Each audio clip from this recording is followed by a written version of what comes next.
जराशी मस्ती करायची होती म्हणून मित्रांनो आम्ही मालटेकडीला आलो होतो. आज थोडा वेळ मिळाला. आमचे दोन्हीही मुलं म्हणजे माझा मुलगा दर्पण आणि माझी मुलगी काव्या हे दोघंही माझ्या आईकडे गेली असल्यामुळे आम्ही आज थोडा वेळ मिळाला आम्हाला. त्यामुळे आम्ही काहीतरी वेळ सोबत घालवायचा होता. त्यामुळे आम्ही मालटेकडी जिथे आम्ही आमचा जुना स्पॉट होता, जिथे आम्ही भेटायचो रोज सकाळ संध्याकाळ इथेच भेटायचो जेव्हा आम्ही 9वी 10वीत होतो त्या टायमाला, तिथे आलेलो आहो. आणि बस आता झालाच आमचा वेळ झालेला आहे.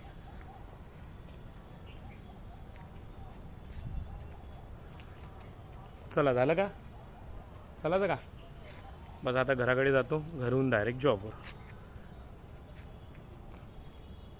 बरं वाटलं पण बरेच दिवसानंतर इथे आलो त्यामुळे, कारण वेळच नव्हता भेटत.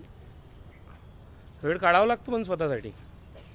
हो, वेळ स्वतःसाठी काढावा लागतो.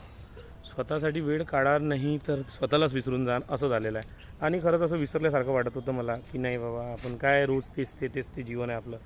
रोज कामावर जातो, घरी येतो, जेवतो, झोपतो, कामावर जातो, घरी येतो, जेवतो, झोपतो. स्वतःला वेळ द्यायसाठी ना आपण लहानपणी जिथे जायचो जुन्या जागी तिथे जात जा मित्रांनो. खरंच बऱ्याचशा गोष्टी ना अशा आठवतात, रिमाइंड होतात की नाही इथे आपण येत होतो, इथे बसत होतो, उठत होतो, सगळ्या बऱ्याचशा गोष्टी आहे. तर मग चला मग भेटूया आता डायरेक्ट आपल्या लाईव्हमध्ये. बाय.